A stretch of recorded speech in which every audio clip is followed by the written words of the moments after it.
हे बच्चों स्टार्ट करते हैं आज की क्लास। तो आज की क्लास सबसे पहले स्टार्ट करते हैं एक डाउट का जो आफरीन का है। क्या है वो डाउट? वो है एटॉमिक मास यूनिट। ठीक है, तो एटॉमिक मास यूनिट क्या होता है? एटॉमिक मास यूनिट वो क्या है? मेजरमेंट की एक यूनिट है। किसकी यूनिट है? मेजरमेंट की। किसके मेजरमेंट? किसको मेजर करती है वो? एटॉमिक मास को। ठीक है, जैसे कि वेट को मापने के लिए किलोग्राम है, ग्राम है, मिलीग्राम है। ठीक है, उसी तरीके से पानी को मापने के लिए लीटर है, मिलीलीटर है। लेंथ को मापने के लिए मीटर है, सेंटीमीटर है, मिलीमीटर है ना? तो उसी तरीके से एटॉमिक मास को वेट करने के लिए क्या है? Atomic mass unit. अब जो ये एटॉमिक मास यूनिट है, ये इसमें जो वन एटॉमिक मास यूनिट है वो किसके इक्वल लिया गया है? तो वन एटॉमिक मास यूनिट जो है वो इक्वल लिया गया है 1/12 of the mass of carbon 12 atom के। जो हमारा वन एटॉमिक मास यूनिट है वो उसको किसके इक्वल लिया गया है? किसके इक्वल लिया है? 1/12 of the mass of the carbon 12 atom. मतलब कार्बन 12 जो एटम है उसका हमने क्या करा? 1/12 हिस्सा लिया और उसका जो वेट है उसको हमने क्या मान लिया? वन मास यूनिट, 1 U के बराबर मान लिया। बात समझ में आ गई? कोई डाउट यहां तक? हाँ, तो यही था हमारा क्या? वन एटॉमिक मास यूनिट, जिसे शॉर्ट फॉर्म में यू बोलते हैं। क्या बोलते हैं? यू। ठीक है, जिसे हाइड्रोजन का वेट क्या होता है? 1 U। ऑक्सीजन का कितना होता है? 16 U, है ना? समझ में आ गया? हीलियम का 2 U, सोडियम का 23 U।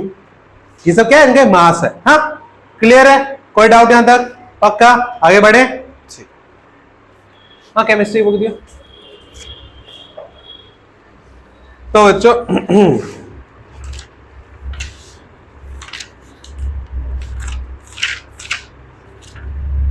हाँ, लॉ ऑफ कांस्टेंट प्रोपोर्शन कर चुके हैं, डाल्टन्स एटॉमिक थ्योरी कर चुके हैं, एटम भी कर चुके हैं। ठीक है, मॉडर्न सिंबल और ओल्ड सिंबल भी कर चुके हैं। हाँ, मॉलिक्यूल के बारे में बात कर चुके हैं। मॉलिक्यूल पता है सबको, है ना? N2O2, है ना? ये कैसे मॉलिक्यूल है? Molecule of element. ठीक है, एटोमिसिटी बात कर चुके हैं। अब हमें बात करनी थी मॉलिक्यूल ऑफ कंपाउंड्स की। किसकी बात करनी थी? Molecules of compound. Molecules of compound क्या होता है वो देखो, हेडिंग डाल लीजिए, मॉलिक्यूल्स ऑफ कंपाउंड। यौगिक के अणु, यौगिक के या यौगिक से अणु, यौगिक से अणु। ठीक है, तो इसमें क्या होता है? डेफिनेशन लिखिए पहले तो the molecule of compound, the molecule of compound contains two or more different types, two or more different types of atoms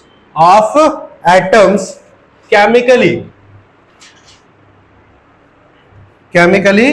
combined together। इसका मतलब क्या है कि जब दो या दो से ज्यादा परमाणु, जब दो या दो से अधिक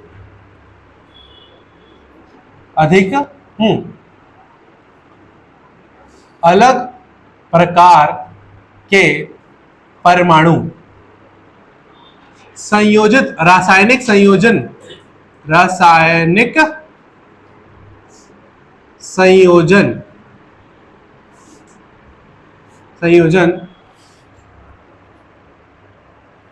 करते हैं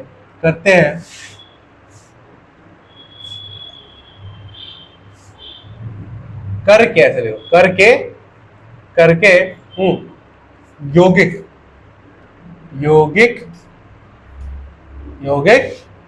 बनाते हैं। हाँ, ठीक है, फॉर एग्जांपल देता हूं। देखो, जो हमारा मॉलिक्यूल्स ऑफ एलिमेंट था उसमें हम क्या कर रहे थे? सेम टाइप के क्या ले रहे थे? एटम ले रहे थे। अगर हाइड्रोजन ले रहे थे उसके साथ दूसरा एटम क्या ले रहे थे? हाइड्रोजन ले रहे थे, और उनसे क्या बन रहा था? H2। या ऑक्सीजन ले रहे थे तो उसके बाद क्या ले रहे थे? ऑक्सीजन ले रहे थे, उससे मिलकर क्या बन रहा था? O2। या नाइट्रोजन ले रहे थे तो उसके बाद क्या ले रहे थे? नाइट्रोजन, उससे मिलकर क्या बन रहा था? N2। ठीक है। बट इसमें क्या है, मैं अलग तरह के लेने हैं, मतलब क्या है, अगर मैं इसमें एक हाइड्रोजन लेता हूं तो एक क्या ले लूंगा, Cl2, तो दोनों मिलकर क्या आएंगे, HCl। ठीक है, तो इसमें देखो ये हाइड्रोजन है, ये क्या है, हाइड्रोजन, ये क्या है, क्लोरीन, क्या है, क्लोरीन या क्लोराइड, और ये किसका फॉर्मूला है, हाइड्रोजन क्लोराइड का, किसका फॉर्मूला है, हाइड्रोजन क्लोराइड, जो कि एक एसिड होता है। ठीक है, तो इसमें देखो H अलग एटम है, Cl एक अलग एटम है, दोनों मिलके क्या बना रहे हैं, HCl, जो कि क्या है, कंपाउंड है, क्या है, कंपाउंड है। ठीक है, इसीलिए क्या बोला गया, मॉलिक्यूल ऑफ कंपाउंड। तो ऐसे मॉलिक्यूल ऑफ कंपाउंड में क्या होता है, दो अलग एटम्स मिलकर क्या बनाते हैं, कंपाउंड बनाते हैं, इसी को क्या बोला जाता है, मॉलिक्यूल ऑफ कंपाउंड। ठीक है, और मॉलिक्यूल ऑफ एलिमेंट्स में क्या होता है, सेम, मॉलिक्यूल ऑफ एलिमेंट में क्या होता था, मॉलिक्यूल ऑफ एलिमेंट, तत्वों से अणु, तत्वों से अणु, इसमें क्या था कि अगर H लेते हैं, H क्या लेंगे, H, तो क्या बन जाएगा, O, O क्या क्या लेंगे, O, तो क्या बन जाएगा, O2, N क्या लेंगे, N, तो क्या बन जाएगा, N2। तो ये देखो इसमें दोनों एटम क्या है, सेम सेम, इसमें एक एटम क्या है, H, एक एटम क्या है, Cl। इस तरीके से एक और एग्जांपल क्या हो जाएगा, H2 plus O2 gives 2H2O। तो देखो एक H का एटम है, एक O का एटम है, दोनों मिलके क्या बना रहे हैं, H2O। बात समझ में आ गई, कोई डाउट इसमें, ठीक है, इसको क्या बोला जाता है, मॉलिक्यूल ऑफ कंपाउंड्स। बात समझ में आ गई, कोई डाउट इसमें, हाँ, कोई डाउट, यहां तक समझ में आ गया सबको,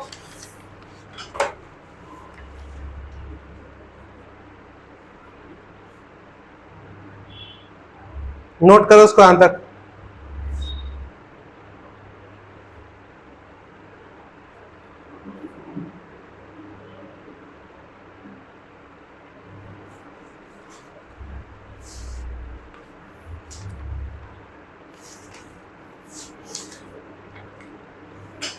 अब इस चैप्टर में जो सबसे इंपॉर्टेंट है वो इसके बाद शुरू होगा। पहले तो हम पढ़ेंगे आयंस क्या होता है, क्या पढ़ेंगे,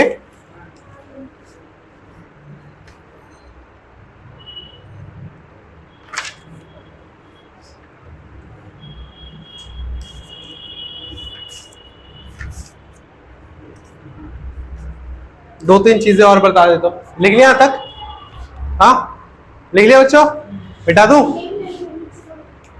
जल्दी करो। देखो कोई यहां तक कोई डाउट है, कोई डाउट है यहां तक, पक्का समझ में आ गया आपको, ठीक,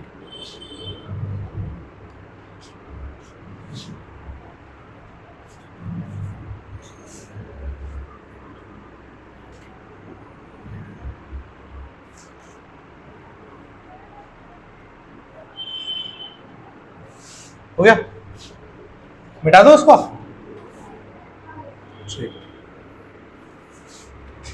ठीक है बच्चों। देखो नेक्स्ट, अब बात करते हैं केमिकल फॉर्मूला क्या होता है। बच्चों पता है तुम्हें क्या होता है केमिकल फॉर्मूला, हाँ कभी पढ़ा है, क्या होता है बताओ,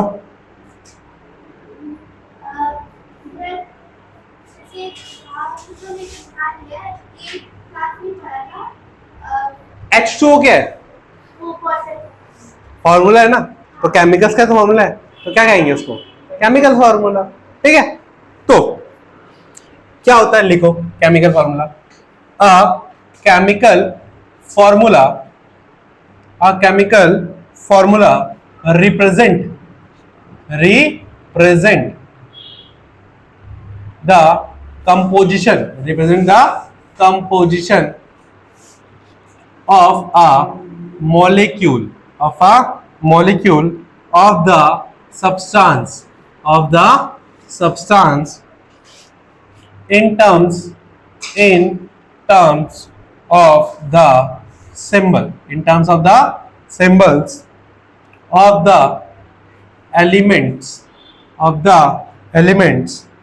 present in the molecule, ठीक है, इसका मतलब क्या है, ठीक है,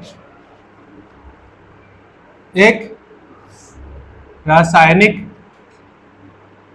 सूत्र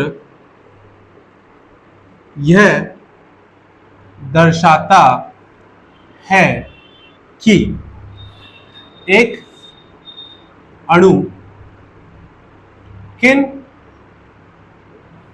किन किन किन किन किन चीजों से बना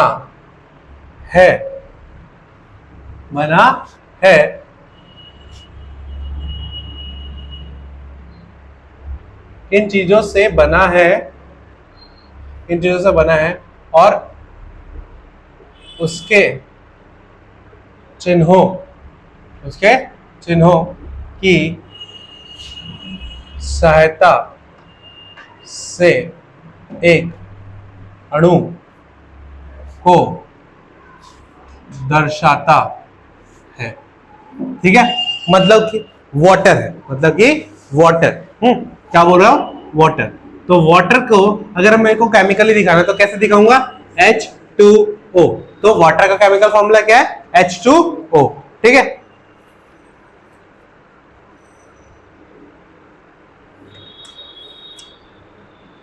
समझ में आ गया। अब देखो ये जो फॉर्मूले होते हैं ये उनके लिए, एक तो एलिमेंट ऑफ मॉलिक्यूल के अलग होंगे, H2, N2, O2 ये वाले होंगे। ठीक है, और कंपाउंड्स के लिए क्या होंगे, अलग होंगे। ठीक है, तो कुछ मैं यहाँ पे लिख रहा हूं आपके लिए, तो उनको नोट डाउन कर लो। दोनों के केसेस लिखूंगा। एक है मॉलिक्यूल ऑफ एलिमेंट, जिसे तत्वों से अणु, से मत लिखो, के लिखो, तत्वों के अणु। ठीक है, और एक यहाँ पे लिखो मॉलिक्यूल, इनको याद कर लेना बच्चों क्योंकि आगे काम आए। मॉलिक्यूल ऑफ कंपाउंड्स, ठीक है,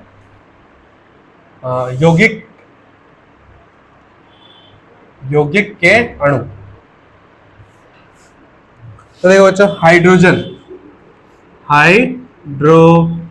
क्या होता है, H2। ठीक है, फिर नाइट्रोजन क्या होता है, N2। ऑक्सीजन क्या होता है, O2। ठीक है, और क्लोरीन का क्या होता है, Cl2। ठीक है, ब्रोमीन क्या होता है, Br2। ठीक है, आयोडीन क्या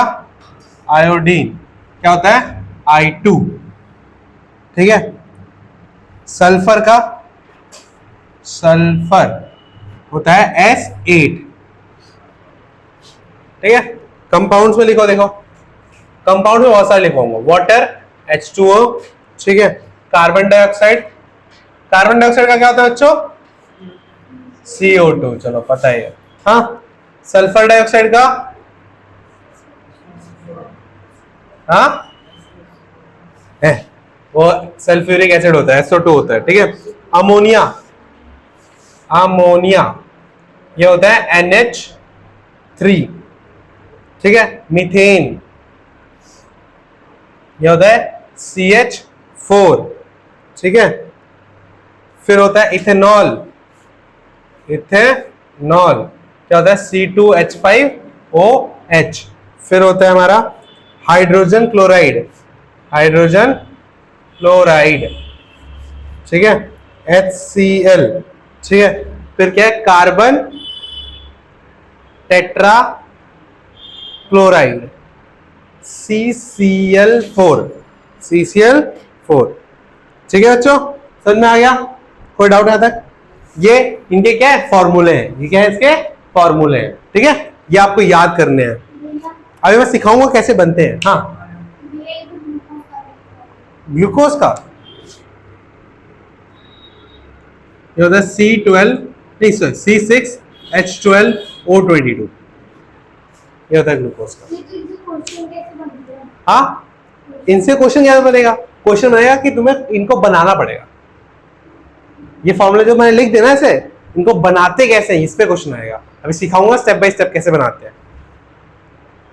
मैं केमिकल फॉर्मूला पढ़ा रहा था, मैंने बता दिया कि केमिकल फॉर्मूले कौन कौन से होते हैं। ठीक है,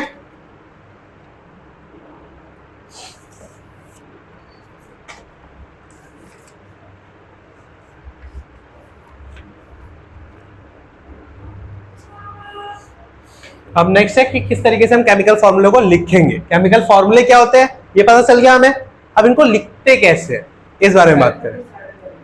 S8 नोट डाउन करो उसको।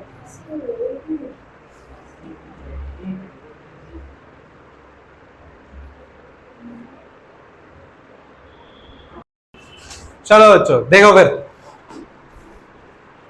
ये हो गया हमारा केमिकल फॉर्मूला। तो आप सीखते हैं केमिकल फॉर्मूला को लिखते कैसे हैं, ठीक है। तो बहुत सारे प्रैक्टिस करेंगे अभी हम, ठीक है। जहां पर जो चीज समझ में ना आए, ठीक है, वो चीज पूछ जरूर लेना। अब देखो इसमें ना एक दो चीजें हम ऐसी यूज करेंगे जिसका जो लिंक है वो चैप्टर नंबर 4 से, बट अभी के लिए क्या करोगे, अभी के लिए तुम उन चीजों को याद कर लोगे। ये जो चीजें और मैं बताऊंगा कौन कौन सी चीजें याद करनी है, उनको याद कर लोगे, ठीक है। तो राइटिंग केमिकल फॉर्मूला,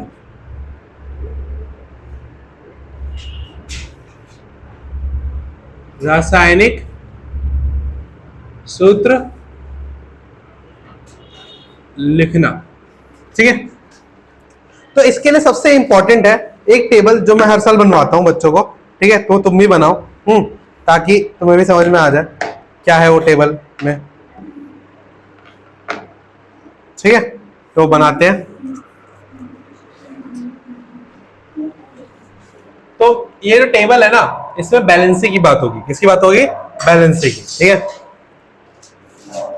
फिर आगे चल के मैं बताऊंगा बैलेंसी होती क्या, या पहले बता दूं बैलेंसी के बारे में। चलो बैलेंसी बता देता हूं, मैं आगे काम आइए, आगे नेक्स्ट चैप्टर में है ये बैलेंसी, जिसे क्या बोलते हैं? संयोजकता।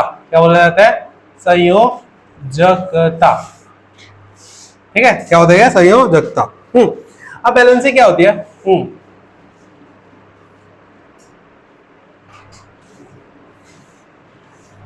the number of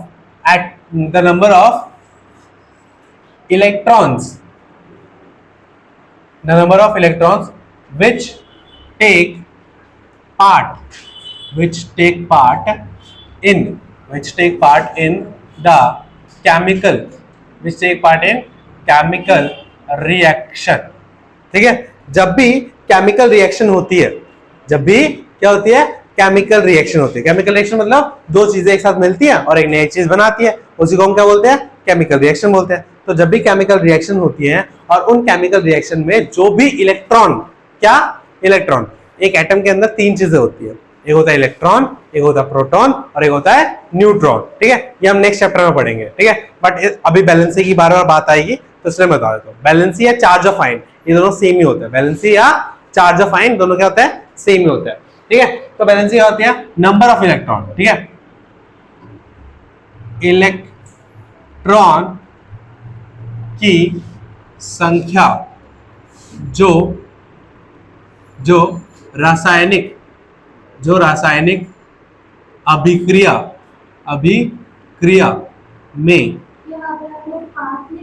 में भाग लेगी। हाँ, पार्ट,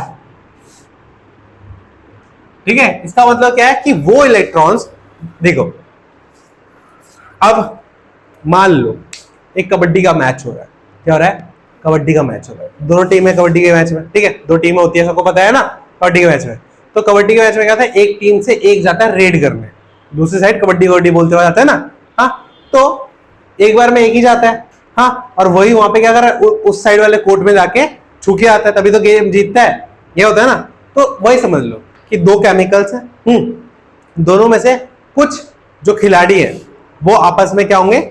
एक साथ लास्ट राउंड मान लो कि एक टीम में दो खिलाड़ी बच गए, एक टीम में एक ही बच गया, तो एक जाएगा रेड करने और दो उसको पकड़ेंगे। दोस्त को क्या करेंगे? पकड़ेंगे, ऐसा होता है ना। हाँ, तो जब ये खिलाड़ी उधर जाएगा तो ये अभी पूरे गेम में थी तो पहले दो टीम थी, तो पहले दोनों, हर टीम में कितने मेंबर होते हैं? कितने होते हैं कबड्डी में?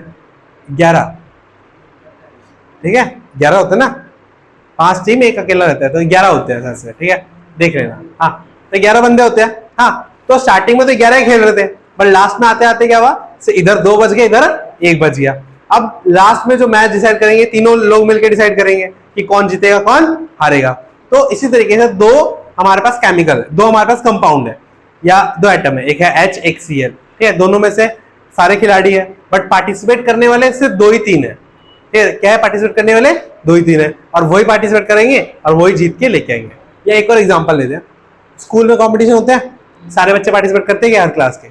नहीं करते, क्लास से कुछ बच्चे पार्टिसिपेट करते हैं ना। हाँ, तो जो बच्चे पार्टिसिपेट कर रहे हैं, जो बच्चे पार्टिसिपेट कर रहे हैं उनको क्या बोला जाएगा? बैलेंसी। बात समझ नहीं? जो गेम स्कूल में खेला जा रहा है उसमें जो बच्चे पार्टिसिपेट करेंगे उनको क्या बोला जाएगा? बैलेंसी, ठीक है, उनकी जो नंबर होंगे। बात समझ में आ गया? केमिकल में भी होता है, वो नेक्स्ट चैप्टर में ना डिटेल में बताऊंगा कैसे होता है। इस चैप्टर में हम उतनी डिटेल में नहीं जाना, ठीक है, इसलिए नहीं बता रहा, क्योंकि उस चैप्टर में बताऊंगा ना तो पूरा समझ में आ जाएगा। अभी बस समझो कि ये जाके पार्टिसिपेट करते हैं केमिकल रिएक्शन में, ठीक है। अब एक और चीज समझो, हाँ, यहाँ होता है दानवीर और एक होता है लेने वाला, एक देने वाला, ठीक है, एक होता है लेने वाला, एक होता है देने वाला। जो लेता है, जो इलेक्ट्रॉन्स को लेता है और जो इलेक्ट्रॉन्स को देता है, दो काइंड के एटम्स होते हैं, एक इलेक्ट्रॉन लेने वाला, एक देने वाला। जो लेगा उस पर माइनस चार्ज आता है और जो देगा उस पर कौन सा चार्ज आएगा? प्लस चार्ज आएगा, ठीक है।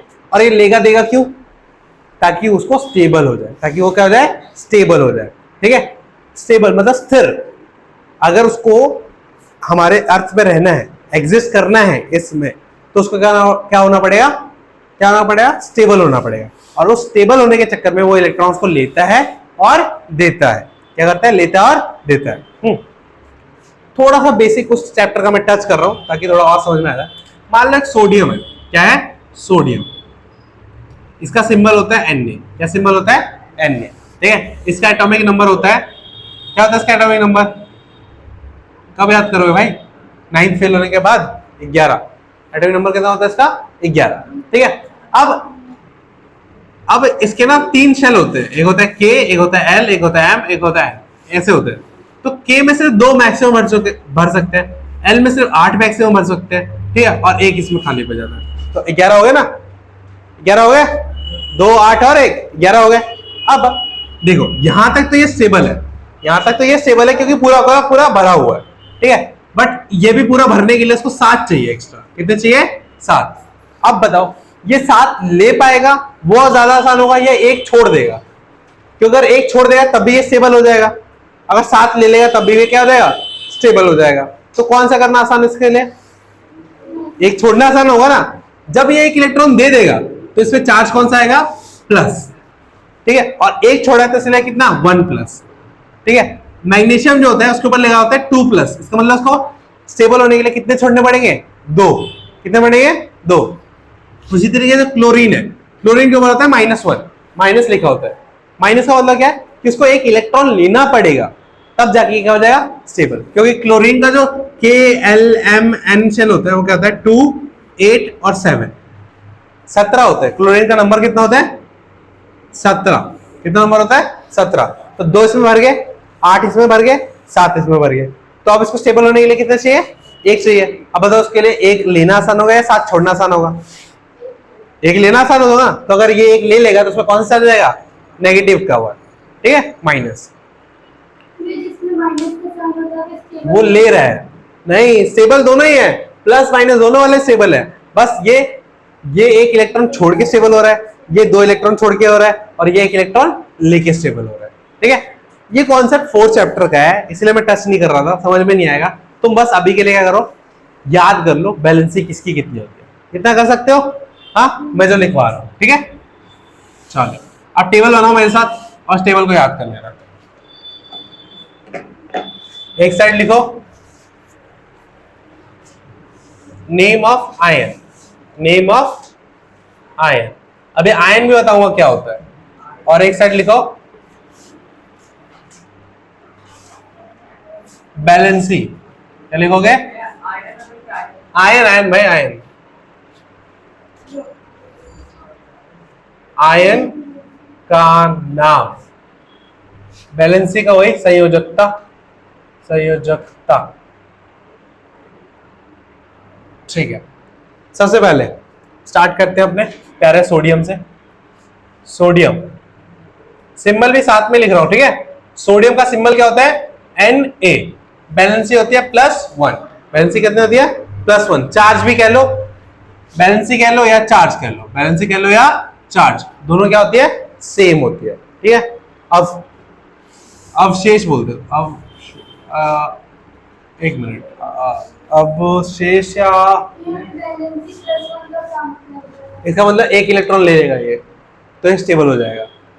सर एक इलेक्ट्रॉन छोड़ देगा तो स्टेबल हो जाएगा। प्लस मतलब ये छोड़ रहा है, प्लस मतलब छोड़ रहा है, इसे छोड़ दिया है, इसे छोड़ना है। छोड़ देगा तभी इस पे प्लस आएगा। ठीक है, अब नेक्स्ट है पोटेशियम। पोटेशियम, पोटेशियम का होता है K, इसका भी क्या होता है? +1। ठीक है, फिर होता है सिल्वर Ag, इसका भी होता है +1। फिर होता है कॉपर। अब देखो कॉपर के साथ क्या कहते हैं? कॉपर 1 होता है, फिर कॉपर 2 होता है, तो कॉपर 1 Cu होता है। ठीक है, इसका भी +1 होता है। ठीक है, अब आता है मैग्नीशियम। क्या आता है? मैग्नीशियम। तो मैग्नीशियम का होता है Mg, इसका क्या होता है? +2। फिर होता है हमारा कैल्शियम Ca, इसका भी क्या होता है? +2।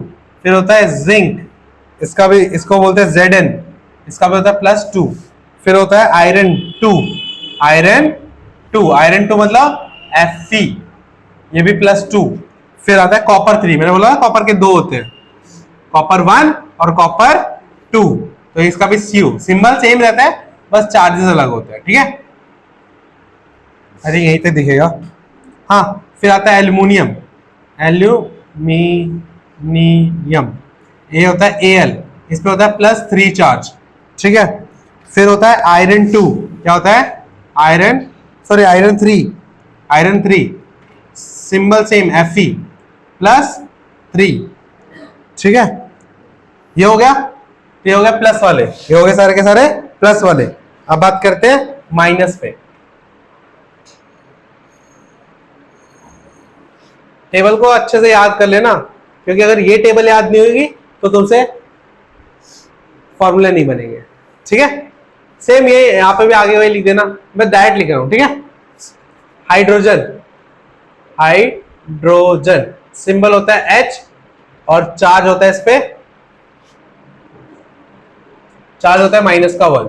ठीक है, फिर हाइड्राइड, सॉरी हाइड्रोजन में प्लस होता है, हाइड्राइड में, हाइड्राइड में माइनस होता है, इसका भी सिंबल H ही होता है।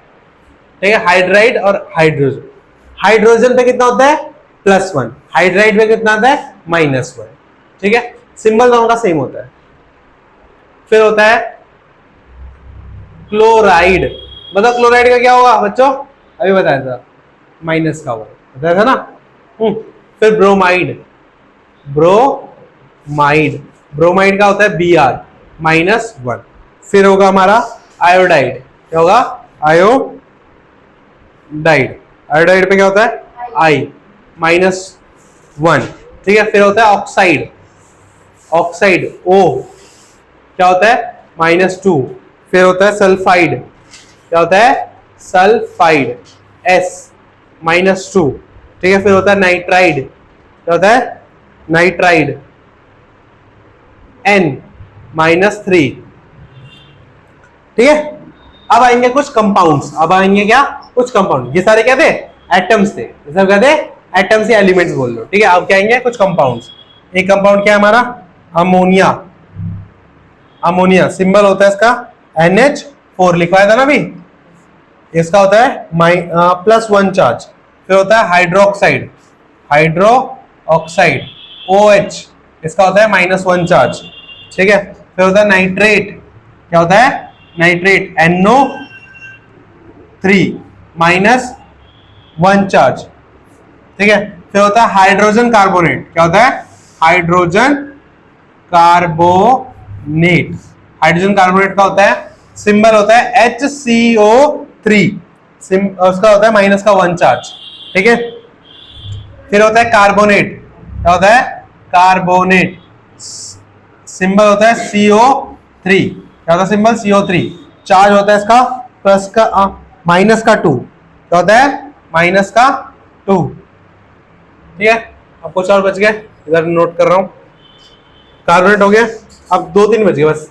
एक है सल्फाइड, सल्फाइड सल्फाइड, ठीक है, सल्फाइड है और एक सल्फेट है। देख सल्फाइड का क्या होता है SO3 -2 चार्ज होता है, इस पे भी क्या चार्ज होता है -2।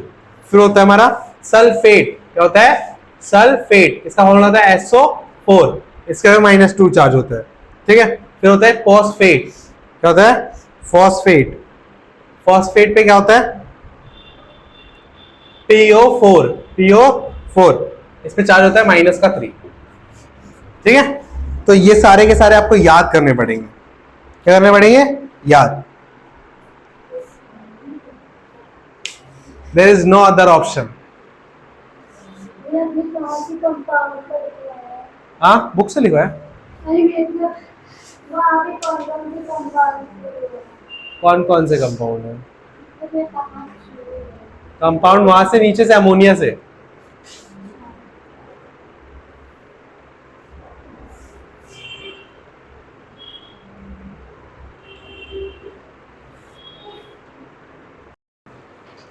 हाँ तो बच्चों आज के लिए इतना ही करते हैं, ठीक है। तो नेक्स्ट क्लास में जब भी आप आओगे तो आपको ये याद करके लाना पड़ेगा, ठीक है। और अगर याद नहीं करोगे तो नेक्स्ट क्लास में जो भी क्लास होगी वो आप नहीं कर पाओगे, ठीक है। तो उनको नेक्स्ट क्लास को करने के लिए ये बहुत इंपॉर्टेंट है, तो ये कर लेना, ठीक है। तो आज के लिए बस इतना ही करते हैं, मिलते हैं नेक्स्ट क्लास में, टाटा बाय बाय।